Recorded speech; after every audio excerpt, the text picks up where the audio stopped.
Olá pessoal, tudo bem? Aqui é Fábio Pirajá, esse é o projeto Memória Capixaba, aquele projeto no qual a gente resgata matérias, personagens, crônicas, histórias de gente comum, histórias de gente proeminente, foi importante na política, na economia. Então a gente está sempre fazendo esses apanhados, né? Digamos assim, lendo bastante, pesquisando. Aí de vez em quando eu encontro um nome de uma pessoa importante ou anônima. Aí aquele nome, gente, ele vai dando desdobramentos na medida em que a gente vai pesquisando, né? E é interessante, como por exemplo a história da professora, aquela professorinha lá de regência, né, que sofreu uma perseguição dentro das escolas, né, dentro do ministério, da Secretaria de Educação na época. Já tem vídeo aqui no canal. Então eu fui buscando, né, entender a história dela e aquilo foi se desdobrando, desdobrando até eu entender que houve realmente uma perseguição ali no início do século XX e já tem vídeo aqui no canal. Só não estou lembrando agora o nome da professorinha. Mas, de qualquer jeito, a gente está sempre indo e voltando. Você pode procurar aqui no canal. É só colocar lá denúncia professora aqui no YouTube e você vai encontrar. É uma história que teve o apoio da imprensa contra alguém que queria demiti-la, alguém do governo, né, da época, que queria demiti-la para colocar um parente no lugar dela, acho que em Regência ou em Santa Cruz. Agora não estou lembrando bem, mas é uma história interessante. Só para dar um exemplo de como a gente vai e vem, lendo, pesquisando, a gente vai encontrando histórias assim de gente comum, que são as histórias que me interessam mais, né, de gente como a gente, assim, gente comum. E hoje eu vou falar dessas pessoas comuns, né, como a gente aqui, uma matéria da revista Vida Capixaba, que está aqui no Facebook, que é onde eu vou depositando todo esse trabalho de pesquisa. E é uma matéria que foi publicada nos anos 1930 na revista Vida Capixaba, que era uma maravilhosa revista publicada aqui no Espírito Santo, que rivalizava com grandes revistas da capital, que era o Rio de Janeiro, que era uma revista muito bonita, bem diagramada, uma revista grande, standard, né? E colorida, durante um tempo foi preto e branco, depois colorida, né? E era uma revista realmente linda, né? Na Biblioteca Nacional, gente, você encontra a Vida Capixaba quase completa, né? Vou mostrar aqui para vocês, aqui no Google, tá aqui, ó. Aqui eu fiz uma busca rápida e já vim direto para a Biblioteca Nacional. Tá vendo? Ó? A Vida Capixaba tá aqui desde 1925, né? O número 37 de 1925. Os números anteriores, né, parece que a biblioteca não tem. Seria maravilhoso, né, que a gente encontrasse os números anteriores, né? Aí tem todos os anos aqui que ela foi publicada, tá vendo, gente? Ó, até 1940, o fascículo número 515. Então você encontra aqui, você clicou aqui, ó, você já vai abrir a revista completa, gente, completa. Aqui com 38 páginas. Essa é a primeira revista que a gente consegue encontrar, a Vida Capixaba, na Biblioteca Nacional, desse jeito que vocês estão vendo aí. 15 de janeiro de 1925. Nessa época, Capixaba ainda se escrevia com CH, né? Vocês estão vendo aí. Aí a revista tem fotografias, aí ó, fotografia de Santa Teresa. Pena que esse escaneamento foi feito muitos anos atrás e o ideal seria que colocassem uma inteligência artificial para refazer todo esse escaneamento novamente, né? Mas assim, voltando aqui à pesquisa de hoje, a gente vem então para os anos 1930 e um texto interessante falando assim como que era a vida em Vitória no final do século XIX e no início do século XX. Então fala do comércio, fala da política, fala das pessoas comuns, quem eram os comerciantes, né? O texto, gente, ele descreve então essa vida ali pela proclamação da República, né? Por ali, entre 1890 e 1910. Detalhes da economia local, né? Como eram os preços, o comércio, os hábitos de consumo, a vida social, os costumes da época. Essa foto aí, gente, é a foto ali do antigo Pelame, né? É assim que era chamado. Você vê que lugar bonito que era, né, gente? Ali é onde hoje está a Rua 7, né? Por ali. O Brits Bar, Rua Gama Rosa, tá? É mais ou menos por aí. E olha como era bonitinho esse lugar, gente, né? Em Vitória, nos anos, sei lá, lá por 1900, essa foto bem antiga. Aqui a gente vê ainda aquele casario, né? Aquele casario antigo, junto com as novas residências, né? Essa foto deve ser dos anos 20, gente. Então a gente consegue ver que havia uma vegetação grande aqui, ó, castanheiras e tudo, né? E aqui, lá ao fundo, no alto, a gente vê as duas palmeiras lá da Igreja do Rosário dos Pretos, né? Aí dá para você ter uma ideia mais ou menos de onde a gente está, de onde foi tirada essa fotografia, né? Essa fotografia foi tirada ali do outeiro do Convento de São Francisco, com toda certeza. Bom, vamos voltar aqui. Esse texto também oferece um rico testemunho histórico sobre as condições de vida e também os hábitos da população de Vitória nesse período aí, de 10 anos mais ou menos, do final do século XIX e início do século XX, né? Vitória era uma vilazinha muito pacata, né, pequena, com casas térreas, não havia edifícios, né?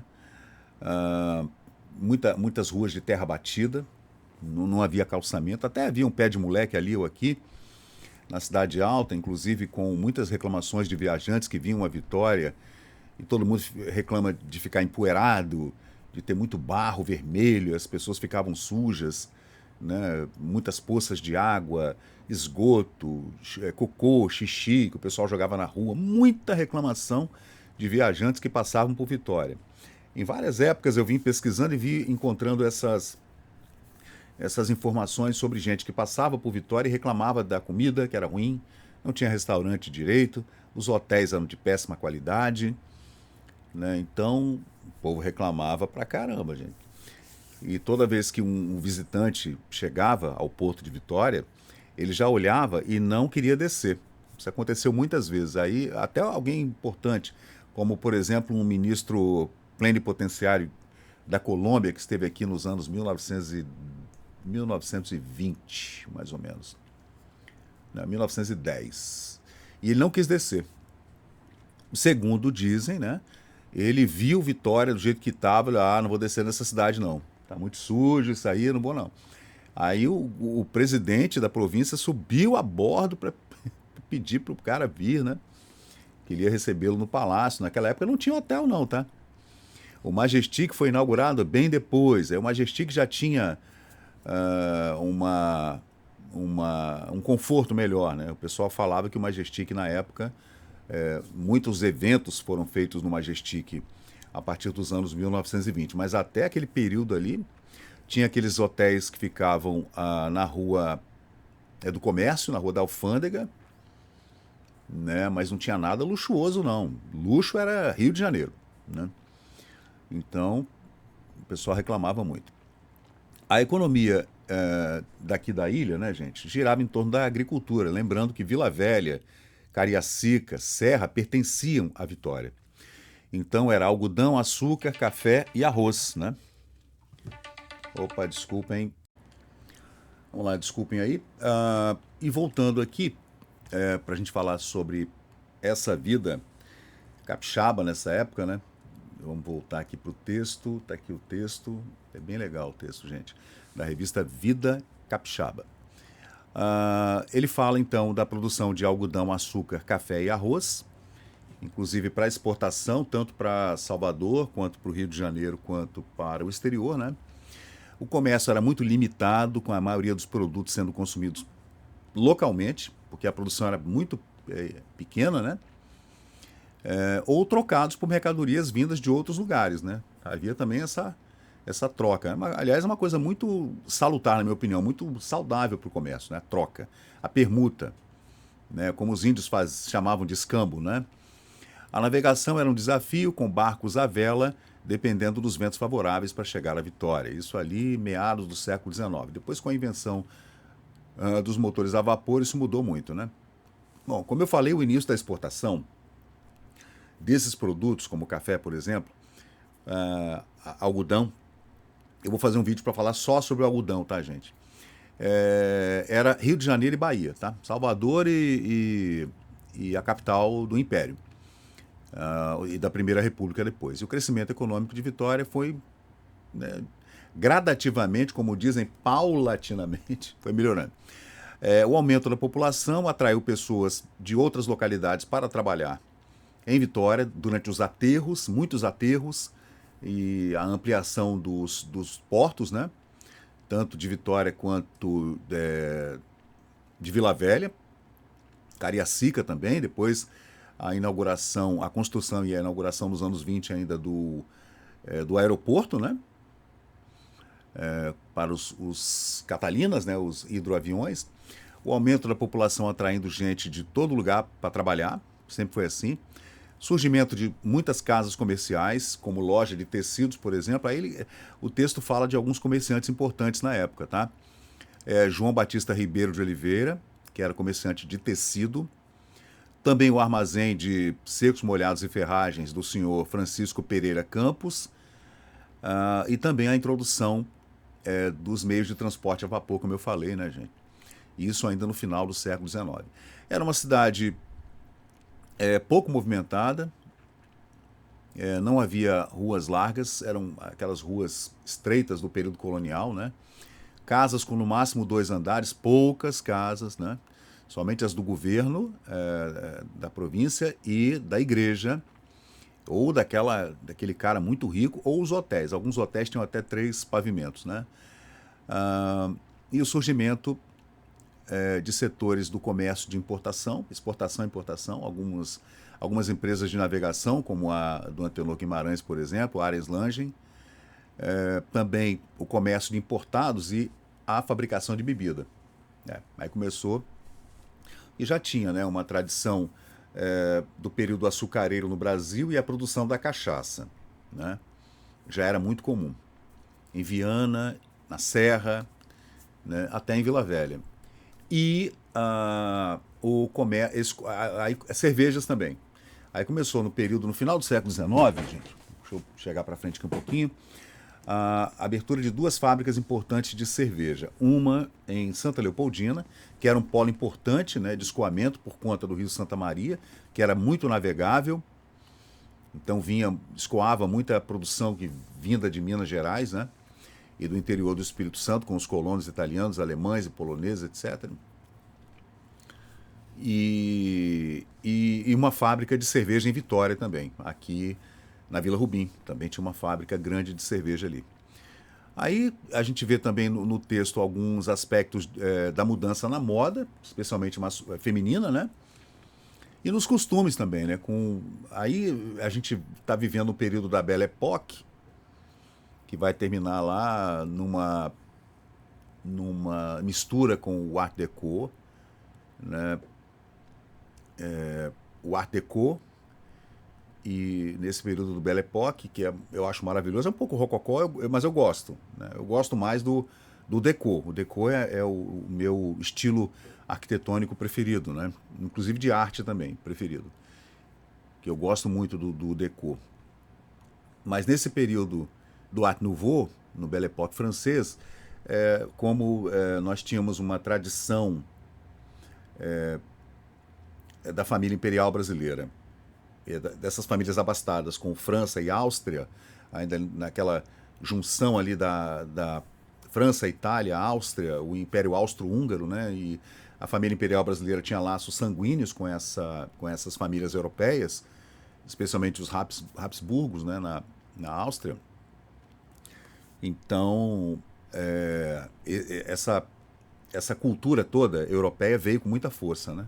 Do norte da Itália, com França e com Alemanha e o Império Austro-Húngaro, né? Então essa coisa da moda, cabelos e chapéus, etc., veio com muita força. Mas como Vitória era uma cidade muito pequena, muito suja, né? Era muito complicado. Você vê, quente pra caramba, a gente acha que não. A temperatura era mais baixa que hoje, com certeza. Mas era uma cidade quente. Então a gente vê essa influência europeia no comércio capixaba. A gente não pode também achar que que o comércio aqui, que as moças, as senhoras e as moçoilas iam andar pelo comércio como se andava, por exemplo, em Paris, né? Ou, né, em outra grande cidade europeia, em Londres, por exemplo, né? Ou em Nova York, né? Não era assim. Porque Vitória tinha uma rua do comércio minúscula, né? E não havia vitrines do jeito que a gente imagina, né? Que já havia, por exemplo, em Nova York, né? Inclusive com lojas de departamento no final do século XIX, né? Então, os principais comerciantes na época, antes disso, né? Houve também um aumento na criminalidade, casos de roubos e assassinatos em Vitória nessa época, final do século XIX. Então, a gente vê aqui João Batista Ribeiro de Oliveira, que era um comerciante de tecidos finos. Nessa época era assim, né, gente?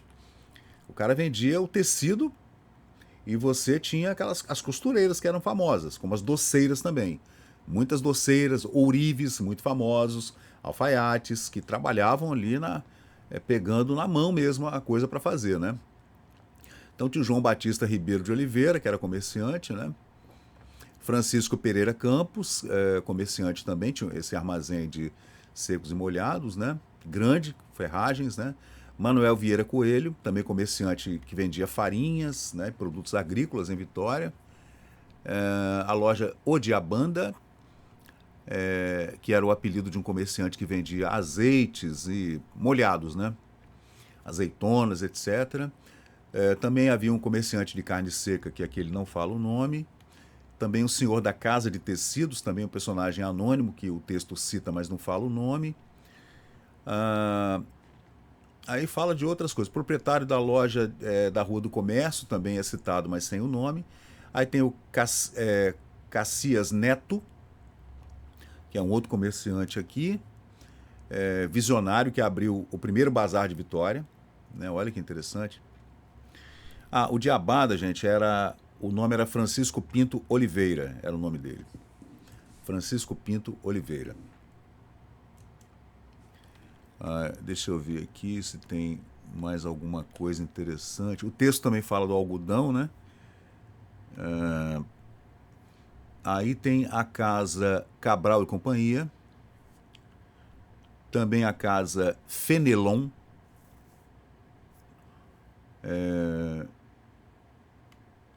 Gente, é muito interessante. O texto é bem legal, gente. Tem também Antônio José Monteiro, comerciante tradicional de Vitória, que já era bem antigo. Tem também aqui uns casos de roubos, né, e assassinatos. A violência aumenta a população, né? Aumenta a violência, né? Aí fala do algodão, que durante um período foi força motriz na economia do Espírito Santo, né? Também desse senhor Barnabé, que era um comerciante empreendedor na Rua do Ouvidor, né, que trabalhava vendendo também secos molhados e ferragens, né? E é isso aí, gente. O texto é bastante interessante. Eu fiz uma compilação dele na inteligência artificial, mas o interessante seria fazer uma leitura nele assim, ó, no original, né? Que é um texto de uma pessoa que está com uns 40 anos contribuindo com a revista Vida Capixaba. Na verdade, ele assina apenas como a letra G, tá aqui, ó, G. Aí a gente não sabe, né, quem foi que escreveu. O texto é de 1926. Aí ele fala do comércio da Rua da Alfândega, que é a Jerônimo Monteiro de hoje, né? E fala de outros comerciantes importantes, das ruas, quais eram as ruas onde tinham festas, onde as pessoas se encontravam, onde se fazia o comércio, né? É bem legal. Fala das farmácias importantes, dos cafés. Vitória tinha muitos cafés importantes, Café Globo, né, e outros cafés importantes, que os homens, especialmente dias de semana, saíam das suas reuniões nos clubes ou no Palácio Anchieta ou na Assembleia Estadual, Provincial, e sentavam-se nos cafés na Praça Santos Dumont, ou na praça do antigo mercado da Capixaba, antes desse mercado que está aqui, antes de 1926, e sentavam-se ali, discutiam na Praça do Relógio, né? Antes não havia Praça do Relógio, era Praça Santos Dumont, ali no cais do imperador e discutiam sobre política e era tipo meio ágora, né? Como na Grécia Antiga. O cara subia numa cadeira ou subia num caixote de bebida e discursava ali e assim aconteceram inclusive crimes, assassinatos dessa forma porque os correligionários de uma facção política ou outra saíam brigando, discutindo e tinha uma hora que o cara xingava e aí o outro puxava o revólver e o pau comia, porque era assim, todo mundo andava armado, tá? Era praxe, todo mundo com uma pistola na cintura, né? Não tinha essa não, as pessoas andavam com revólver ou com uma bengala que tinha uma adaga, era muito comum, ou com um soco inglês, que também é muito comum, meu avô até deixou de herança para mim um soco inglês em prata, lindo, do século XIX, está comigo até hoje. E ele andava com soco inglês, gente, porque você tinha que se defender sozinho. Não havia, as pessoas não se metiam, né? Só se fosse um parente ou um amigo, né? Mas não havia polícia do jeito que a gente imagina hoje. As coisas eram assim, então você tinha que se defender. Fala também da moda, fala também de feijão e milho, que eram produtos importantes aqui, né? O açúcar, é claro, cachaça. E é bem interessante o texto, gente. Se você quiser dar uma lida, fala dos colégios também, do São Tiago, né, que era o colégio dos jesuítas, e de outras personalidades que você, se tiver curiosidade de ler o texto, é muito legal. É alguém, como eu falei, que devia ter uns 40 anos na época, e estava escrevendo sobre essas reminiscências, né, sobre essas lembranças que ele trouxe com ele para o século XX e escreveu essa crônica em 1926, né? E ela não tem título, né? Só começa assim, ó, começarei esta crônica, né? Despretensiosamente, com uma narração contando com fidelidade algumas coisas interessantes, sem dúvida ignoradas pela nova geração de Vitória do século atual. Datam do ano financeiro de 1863 até 1864, as primeiras tentativas feitas em Vitória para transações diretas do novo comércio com as praças estrangeiras. Então ele viu ali um começo de um desenvolvimento, um novo desenvolvimento nos moldes da nova sociedade mundial, né? Ele sente que ali começa a raiar, né, um novo sol para a Vitória. E a coisa, o texto ele tem um viés bem liberal, que você vê que tudo não dependia da política, dependia do comércio, de como é que Vitória iria se relacionar com a expansão do porto, esses navios entrando, vindo da Europa, vindo dos Estados Unidos, vindo da África, né, e esse comércio de víveres e carne verde, feijão, açúcar, algodão e café e como é que Vitória iria se movimentar no intuito de transformar a cidade em um polo atrativo para que essas pessoas se estabelecessem até como comerciantes, né? Então ele fala aqui, assim é que naquele período entre 1860, ali foi logo depois da visita de Dom Pedro II e a Imperatriz em 1860. Foi ali que Vitória, opa, pessoal, existe Vitória? Ah, tem uma cidade ali, né? Apesar das pessoas saberem, os navegadores e aviadores sabiam, porque era uma parada obrigatória. Falei de aviadores, mas nos anos 1920, 30 para frente, Vitória era uma parada obrigatória entre Salvador e Rio de Janeiro, e Campos, né? Itabuna, Ilhéus, para abastecimento de navios e de aeronaves depois, né? Então era necessário o carvão e era necessário depois o óleo diesel e etc. Então ele fala aqui que nesse período de 1863 e 64, dados estatísticos dizem que atingiu o valor oficial a importância de 2 mil réis, o que importamos diretamente da França e da Inglaterra, a importação de 2 mil contos, né? Montando a 87 mil contos, o valor também oficial do que remetemos para a Grã-Bretanha. Então você vê como é que se exportava muito mais do que se importava, né? Importava-se 2 milhões de réis e exportava-se 87 milhões de réis para a Grã-Bretanha, cuja soma representa o produto de madeiras e algodão, veja. E em relação a este, o primeiro exportador foi o alemão João Jacob Teschi, o primeiro grande produtor exportador de algodão aqui no Espírito Santo, estabelecido na Rua do Porto dos Padres, né? Pertinho dessa foto que vocês estão vendo aí, ó. Com um importante bazar onde nada faltava. O Tesc, ou Tesch, né? Mas aqui está Tesc com CK no final.